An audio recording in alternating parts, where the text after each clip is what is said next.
Hanumanji, and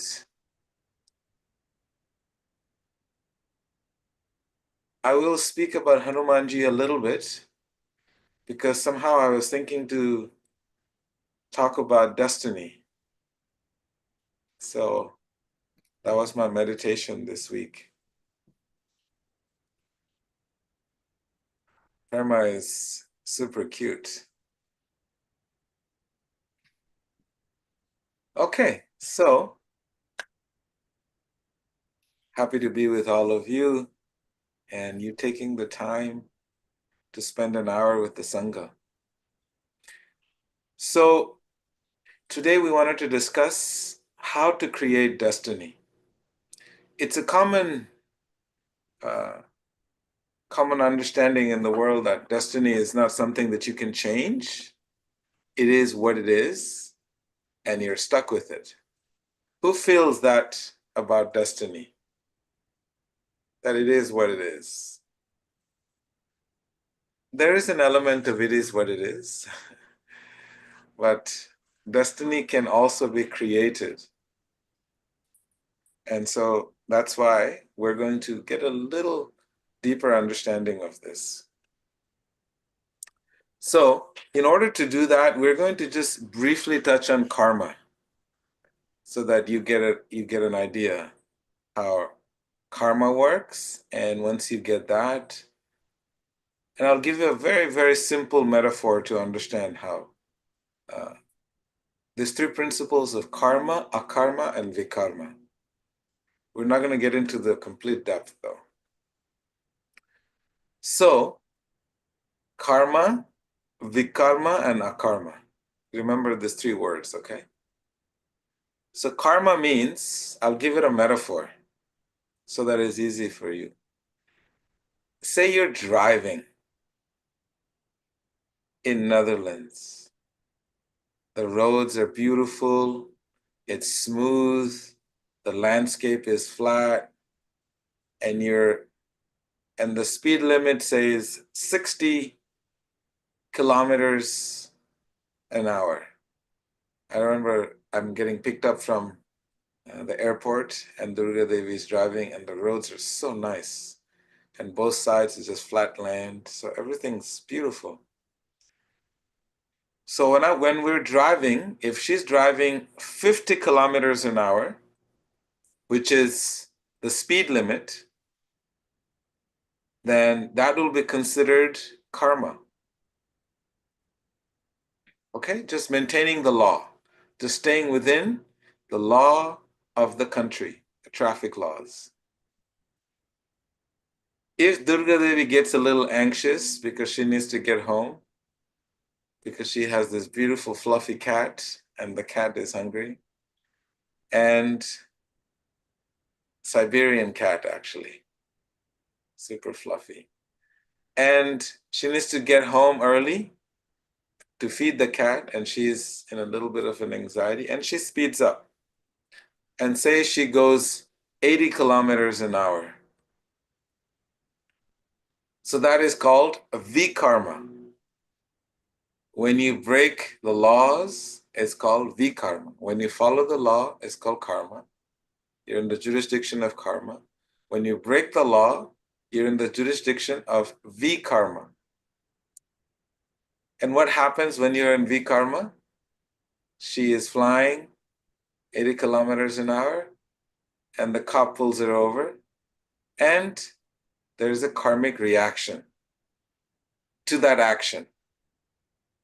It could be instant. Sometimes in Netherlands and Belgium, they just send you a ticket in the mail. So a little delayed reaction to the action.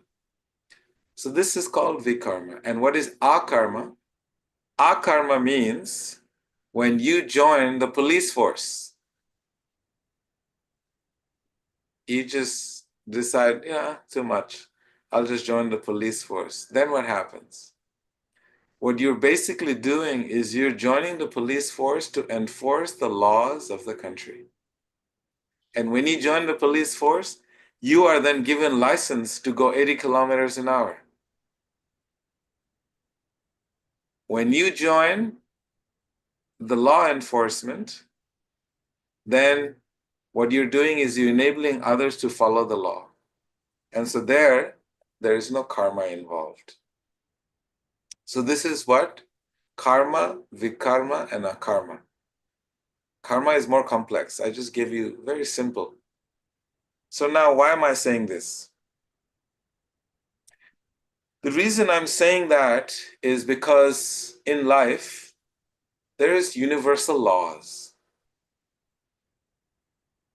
And those universal laws are so unique, whether we like it or not, we are going to face the consequences of those universal laws. And akarma means when we try to understand the law and we make sure that we're in adherence to the law, and not only that, we are actually helping others to also follow the law. For example, Lisa, what does she do? She spends her time helping others to become better human beings, to be in sync with the laws of the divine, and gives them a path to happiness. So that is called akarma. Means the laws of karma are no longer influencing your actions. So this is karma, vikarma, and akarma. So I want to give you a small story because this story might help you to understand a little bit more how karma works. And that is the story of Dhritarashtra. Dhritarashtra is a king, and he's blind from birth. So Dhritarashtra, in his previous life, he happened to be a hunter. And while he was hunting in the forest, then he took an arrow from his bow and he shot at the nest. And in this nest were 100 eggs. And all the eggs from the nest, it fell down to the ground and they were all destroyed. And all those eggs had life in it. So this was the life of this blind king named Dhritarashtra. You can find him in the Mahabharata. You can find him in the first word of the Bhagavad Gita. He speaks Bhagavad Gita. So what happened? When he shoots and takes 100 life away as a hunter, who are going to be 100 sons. So for the next 100 years, he comes back as a hunter. 100 lifetimes as a hunter. And that hunter was creating some pious credits so he could also get 100 kids. When you just live your life according to the laws, these cosmic universal laws, you are also creating pious credits for your next life. Then what happens when he comes back as Dhritarashtra and he has 100 kids? Just as he took 100 eggs away just like that, all his 100 kids were killed in the battle just like that. And please keep in mind, to get 100 sons, he had to do a lot of, to get a son in itself, the yoga explains that it requires austerity, it requires penance. Many people think that to have children is just easy, that it's just simple. But we have to keep in mind, to bring children into the world, it requires previous karma, some effort that you have done in order to get a child in this world. You can't just decide, I'm going to have a child. So Dhritarashtra had done austerities. And when he got his 100 children, he started to celebrate. Okay, finally, I've come in this life and I have 100 children. Sometimes children in this world, we may not really understand how valuable they are, but in the Vedic system, children are considered to be assets.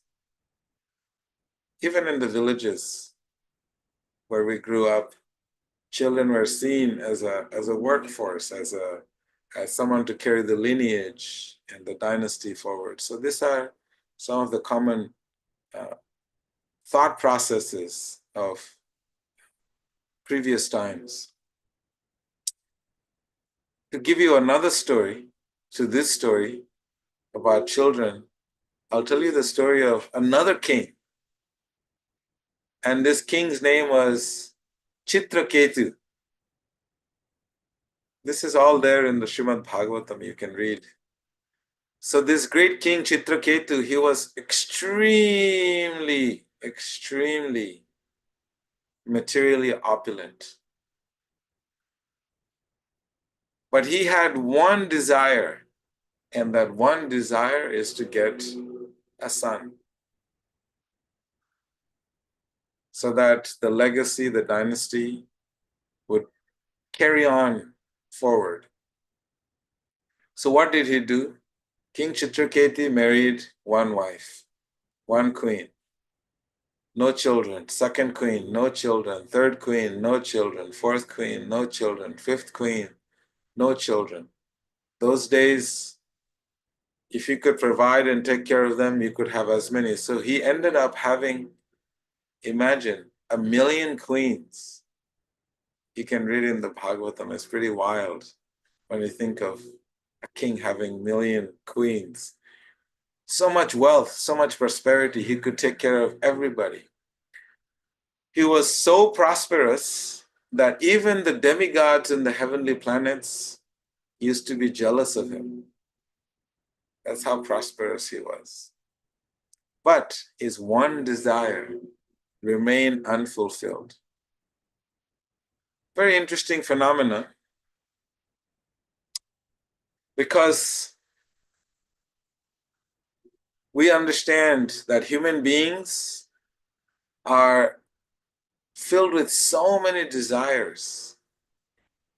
It explains that if you take a canvas and cover the whole sky with canvas and look at all the oceans in the world as though they're the reservoir of ink for you to write on the canvas.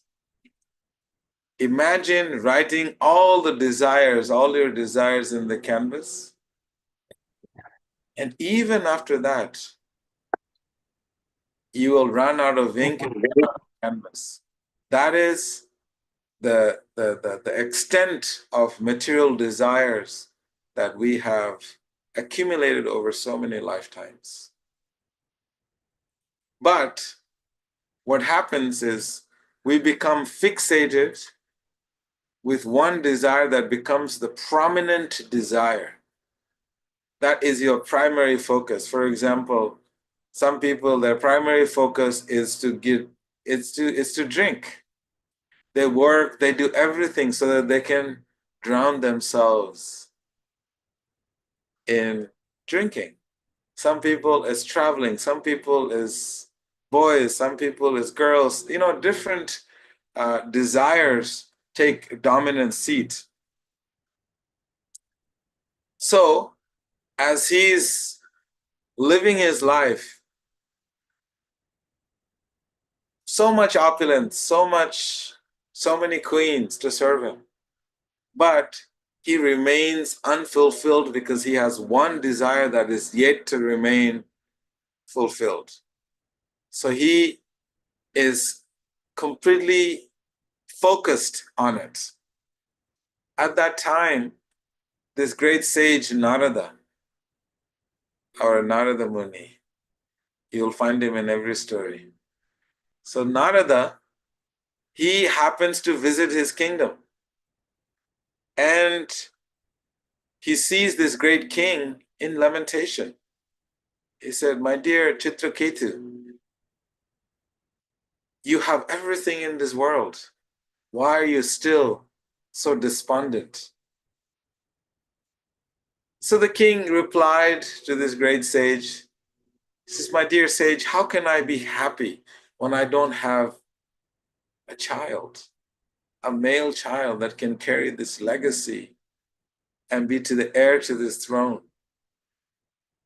So upon seeing the sadness of the king, Narada explained that, yes, but if you get a child, how do you know that this child will make you happy? And the king replied, well, a son in itself means happiness. He was so determined, right? Visualize this. I have done something called the dry fast. Has anyone ever done a dry fast? Raise your hand if you have done a dry fast. Narada, okay. Narada would know, so he can relate to me, but you maybe also be able to relate to me. See, dry fast, we do it on Ekadashis. We don't eat anything, we don't drink anything, we just live on oxygen.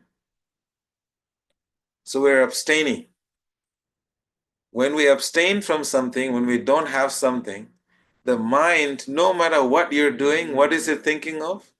It is thinking of water. I just need and want some water. And the longer it gets to the cycle of 24 hours, the deeper the meditation, the more intense the meditation, and the craving becomes deeper and more intense. I remember when I used to do that, I used to look at my watch and clock to see how many hours do I have left. Another 6 hours, can I make it? And I would say, yes, 6 hours. And then I would try and see if I could expedite the clock so that it could go faster, just so that I could drink some water. Going through this fast. So this king was having this exact symptom. He explained to Sage Narada that I feel like a man who has been fasting his whole life and he's just waiting to eat some food. So this was the intensity of his desire, that everything he did, it was consumed with the thought and the meditation of having a son. So Sage Narada said, he has mystical powers, benedictions. I give you benedictions that you will get a son. So he felt so happy. Immediately, extreme joy that he will have a son. So what happens? He gets a son. He said, please name the son Harsha Shoka. Harsha means joy. Shoka means lamentation. He says, please name your son Harsha Shoka. He said, yeah, no problem. I can deal with the pain of having a child and no issues and yeah, whatever it takes. When we are so desperate, it doesn't matter what it takes. We're just so desperate that we'll just do anything to get that particular benediction. Like Narada would do anything to get a drink of water after his long fast. I would have done anything, and nothing else would have mattered other than just the drink of water the next day after the fast. So this king was very happy, and he had a son with the youngest of all the queens. So now what happens? Imagine 1,000,000 queens, they could not give him a son. But this youngest queen, Krita Dyuti, she is able to give him a son. What happens? All the queens are extremely jealous because now she gets special attention. So they become jealous. What happens? So all the queens get together and they hatch a plan. And the plan is to poison the poison the child, so that, if I'm not happy, no one in this world should be happy. Has anyone ever experienced that emotion? In our relationships, we say, if I'm not happy, my husband should not be happy. We try to make their life miserable. Or everyone around us, we try to make each other's life miserable. So that's how we sometimes think equality is. If I'm miserable, then everyone. Misery loves company. So then, what happens? They poison the child, and the king completely breaks down, and the queen breaks down, and the whole kingdom is completely silent. So much joy that this child had brought to the whole kingdom is now completely dashed. And nothing but pain and sadness and tears and howling cries of separation and loss. So this cries and pains Narada could hear. So Narada shows up again. He's always there when you're in difficulty. So Narada shows up again. My dear king, what happened? And he explained that the son that we had gave so much joy to all the citizens is now gone. So Narada smiled at the king. He says, it's the nature of the world. Everyone that comes must go. Anyone that gives us joy will also give us not so much joy. That joy will be taken away. So anyway, he was so sad, he couldn't deal with the suffering and pain. So he wanted the king to experience one last time. So he revived the child, Harshashoka. He said, my dear child, please rise up. Please come back to life. So this child comes back to life. And he looks at his mother and his father. And Narada introduced this child to his parents. This is your father, this is your mother. He looked at his mother and father and he said, which mother are you? Which father are you? I have had so many mothers and so many fathers. Imagine what happens to the king's heart. Because he needed such a deep awakening. He needed such a hard call to realize his deep attachment. So anyway, there's this little discussion between the child and the parents. And the child lays back down and leaves his body. So this is an example of how, in this material world, life is, how karma works, and how the cycle of life works. And we should never, what do they say, count the chickens before they hatch. So the life means that we have to always think, life means the end of life, not the life that you're living right now. What happens at the very last final test, the final exam of life? In the yoga text, we study this principle of Ante Narayana Smriti, which means the goal of life is to practice elevating our consciousness to such an extent that the very end, the very last breath that you take, that last breath is calling out for God to come and be with you. It's such an important thing because what happens is in life, whenever we face difficulties, we generally pray to God and say, God, please remove these difficulties. I'm suffering so much. I'm having so much heart pain. I'm having so much this pain. I'm having such struggles. Please, God, take this away from me. But the yoga texts are saying, and Kunti Devi, our favorite queen, she teaches us that it is not the process that she followed where you just pray to God to take your difficulties away. Rather, to pray to God to be with you when you're going through those difficulties. For example, say Durga Devi calls me. He says, Vedaji, can you please help me? I'm having some difficulties. And I say, sure. So I'll call her up and I'll be on the phone. I'll give her moral support. And I'll just keep supporting her. And then maybe a week later, her heart pain is resolved due to time and maybe a little deeper understanding. The heart pain is gone, right? Versus, imagine if Durga Devi said, Vedaji, can you please come and give me some support? I need some support in this house. I'm raising 2 kids and I have this Sangha.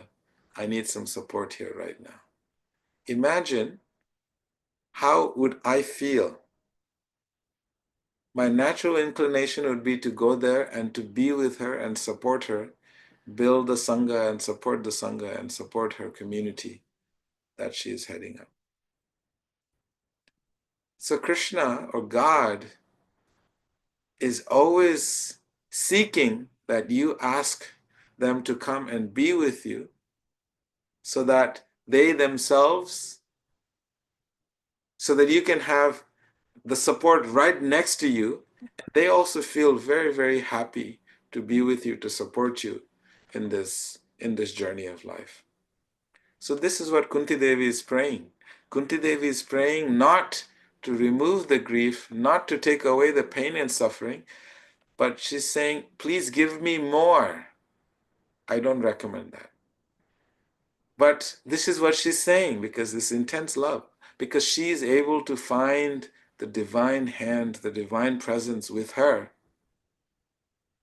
when she's going through those difficulties. She's not asking for God to do his miracles to remove the difficulties. I would rather sit with Narada in his room when he's having difficulties and struggles than be on the phone telling him how to cope with it. I would be happier. He just invites me over. He'd be more joyful.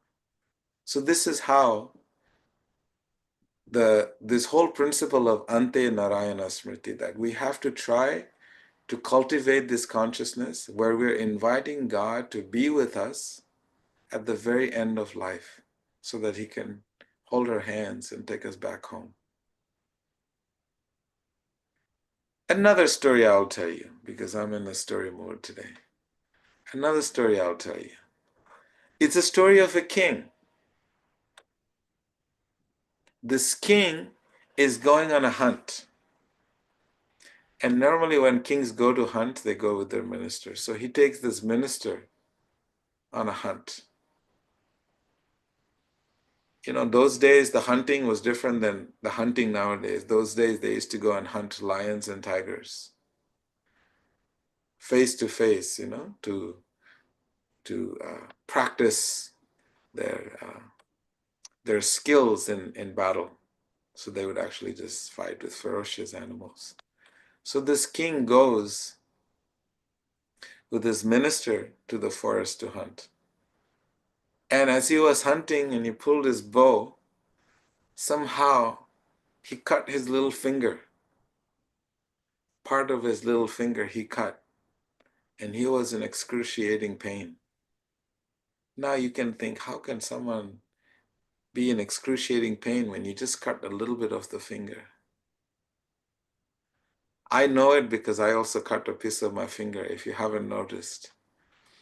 It slammed at the door at a university campus, and I sliced my finger off, and it was on the ground, and I didn't notice it. So I picked it up and I tried to connect it together. It wouldn't work. Then we walked to the hospital nearby and we gave them the little piece, and he said, can you please connect it? And they tried and they couldn't connect it. So I have a little piece missing, and it's in for some reason it's in my freezer. I don't know why. So anyway, So, side note, this king goes out hunting and he loses a piece of his finger. And he's complaining. So the minister looks at the king and says, "My dear king, this is God's grace. It is by God's grace that you lost your little finger." So the king was very upset. What kind of a minister is this? I'm losing a finger and he's saying it's God's grace, it's God's mercy. How can losing a piece of finger be God's mercy? So he tells the minister, said, I don't like this. And he had, of course, many ministers. So he imprisons this minister. He puts him in prison. And the king asked, "So how do you feel now?" He said, "It's God's grace. It's God's mercy." So he gets locked up in jail. And the second minister feels extremely happy. "See, my dear king, I knew it. Something was wrong with him. Everything that goes wrong, he thinks is God's grace, and it's not. And I will show you how I'm a better minister than him." So the king was very happy. He has a new minister. And he goes out to hunt again. What happens? He goes out to hunting, and he's accompanied by his minister and his soldiers. The minister and the king are overpowered and captured by a massive group of headhunters, jungle dwellers. What they do is they do these rituals to Mother Goddess Kali, and they do something called a human sacrifice. So somehow they captured the king and the minister and let everybody else go, because they just needed one person for the sacrifice. So this king is bound up, and the king is brought to the sacrificial arena to be offered.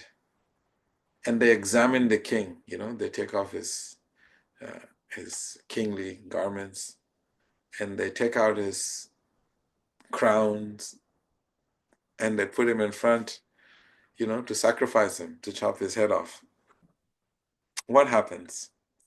One of the soldiers notices that there's something missing. And whenever you offer something to God, goddesses, you have to offer everything, full. Everything has to be complete.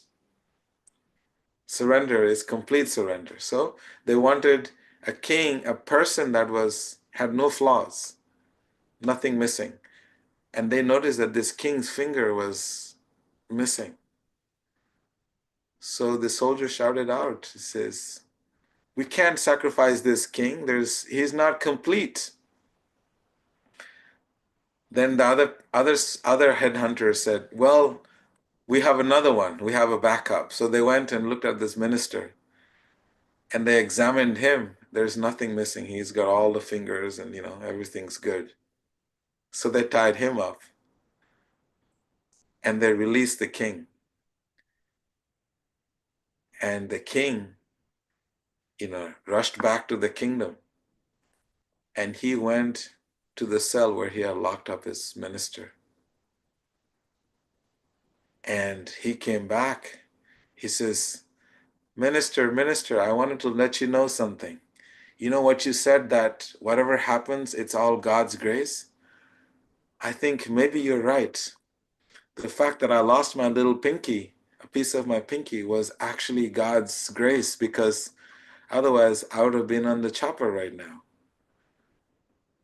So he releases the minister from the prison, from the cell. He asked the minister, "But minister, I locked you up. How was that God's mercy? How was that God's grace?" He said, "Well, my dear king, if you didn't lock me up, I would be in the forest with you. I would be in the forest with you. But it is God's grace that I was not in the forest, that I was locked up." Basically, just insinuating the other minister who had taken his job, was the one that was meant to be sacrificed. So this is how this whole principle of karma works in life. We don't know till the very end, the last dance, the final dance of our life, which is the test of our consciousness. Ante Narayana Smriti, the remembrance of the divine. We do not know. So therefore, we have to live life as though every single day is a meditation on cultivation of our consciousness to become more and more devoted to God and more devoted to the divine. So the topic today was how to create your destiny. How to create your destiny. So the destiny is created by our desires. We saw Dhritarashtra, we saw Chitraketu, we see this king. Our destiny is created by our desires. And how to change those desires? It is only through association that our desires will change and will become an aspiration in our life that daily guides us to this ultimate final dance of our lives. How do we cultivate right desires? And that happens through daily practice of sadhana and the continuous association of sadhus, association of like-minded souls. In Sanskrit, it's called swajati. Those who are all seeking this path of spiritual elevation. So this is it. It is through association. Association through association, everything is transformed. Pearls are made simply through the association. Gold is made through association. And in your life, whatever you would like to achieve, you'll always keep in mind. If you have the right association, your aspirations will shift, your energy will shift, and you'll be able to manifest your destiny. And therefore, the sages always explained this beautiful verse where it explains sadhu sangha, just a little bit of different language yoga text. Sharva shastre koi, lava matra sadhu sangha, sarva siddhi hoy. Which means that all the conclusion of all the wisdom texts is that you must seek out beneficial spiritual association. You must take association of a sadhu, someone who's cultivating spiritual consciousness, someone who's cultivating higher consciousness. That is the conclusion of all the Vedic texts. Because a moment's association, sometimes a moment's association,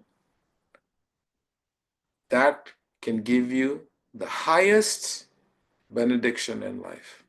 The highest benediction in life is to attain the kingdom of God, which is a place of eternal life, no birth, old age, disease, and death. That is what our home, real home, looks like. And this is how we actually change our destiny, through association. And that association, we have to choose. We have to seek out this association, and the desires will shift. Everything in your life will shift. And one of the reasons we have the Sangha everywhere, I know in Bulgaria, Laura is doing every week, everyone in Bulgaria, they can join the Sangha, they can just get together and shift their vibrations. And shift their vibrations. And just by this meeting once a week, it's a great start to shift the vibration vibrating higher and changing your destiny. It's so simple, but it's so powerful.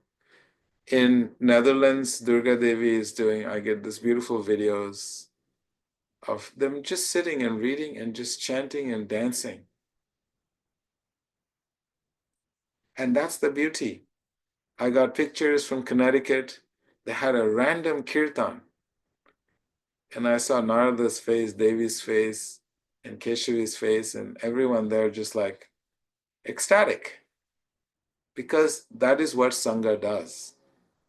The very nature of Sangha is to elevate your consciousness. And that is why we recommend wherever you are, if you don't have a Sangha, please make it a point to always, every day, create Sangha, find a Sangha, and immerse yourself in uplifting your consciousness. Because the goal of life is Ante Narayana Smriti, that to be able to make that individual consciousness so humble and sublime that it easily connects to the Supreme Consciousness, that you're able to just reach out and enter into that spiritual realm. It's very, very simple, but it just takes a little bit of an effort. So this is how the yoga text recommends that we change our destiny. And today is Hanuman's appearance day, his birthday. And this is what he teaches. He teaches the importance of seva. He is the personification, the deity of seva, Pada Sevanam. There is nothing about himself. He loses himself in service.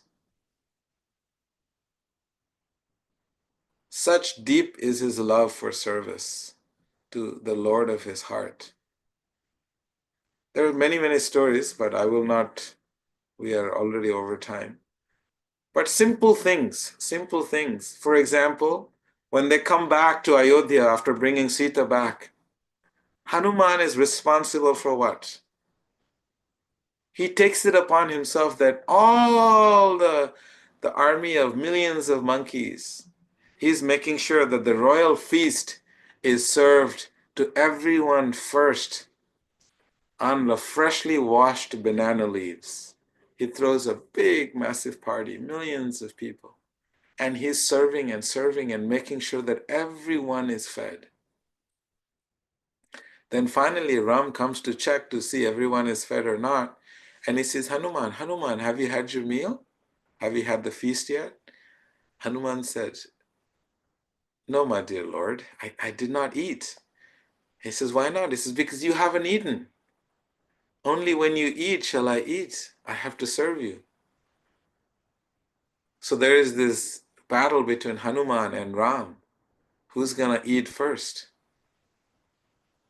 So then the Lord of the heart and the heart, Hanuman, there is this battle going on. Who's going to eat first? Who's going to serve who? So then what happens? They both sit down and they both eat out of the same plate. And Hanuman said, my dear Lord, I can't eat from the same plate as you. So then what happens? Ram takes his finger and he draws a line on the banana leaf. And he says, okay, you eat on that side, I eat on this side. And to this day, if you look at banana leaves, you will see a beautiful fingerprint of Lord Ram right in the middle. And this is what the real mood of service is, the real mood, what happens when you get deep spiritual association. You're just completely lost. Hanuman decided that he will never die. He's still alive up in the Himalayan mountains, waiting for Ram, waiting to serve. This is the mood. Our whole life has to be how to come to this mood of eternal service. And when we have to leave this world, how to pass that ultimate test of making sure that our consciousness is completely surrendered and completely given to the desire of the divine. How we can make sure that our whole existence is simply to reconnect in our ultimate spiritual position as eternal servants of God. So, Hanuman Jayanti ki jai, Hanuman ki jai. Our time, we have 1 minute. So this is the glories of Hanuman in a nutshell. Anyone else would like to share any reflections, any questions? We have maybe one. If not, okay. Bhava Mai, yes. Hare Krishna. Thank you for always giving such beautiful narrations of the Srimad Bhagavatam. I just wanted to let everyone know if they're interested in getting a Bhagavatam set and being able to read these stories and connect with the information better, you can always reach out and we will actually mail them to you anywhere in the world in any language. Wow. So cool. Thank you. Thank you, Bhava Mai. I know a bunch of people that wants them. I'll give you a list. Yes, Okay. we will get them. Perfect. Nita, any announcements? Keshavi, any announcements? Durga Devi, any announcements? Can you do more Ram and Hanuman stories? Announcements. Oh, we're doing a kirtan in Connecticut today. Speaking of kirtan, for anybody that's not coming already, at Devi Radhika's house. Make sure to sing Hanuman Chalisa. Well, for sure. I didn't even realize it was Hanuman Jayanti. It's horrible. And the retreat in New York this summer, the early bird is ending soon. So get your tickets if you want to come to join us in the Catskills. That's it for me. I said, Neil, is that your daughter? So happy to meet you. I always wondered what you looked like. I've heard so many beautiful things about you from your father. Okay. Nitai, any announcements? Okay. Shri Hanuman Ji ki jai. Hi. Namaste, everyone. Please have a wonderful weekend.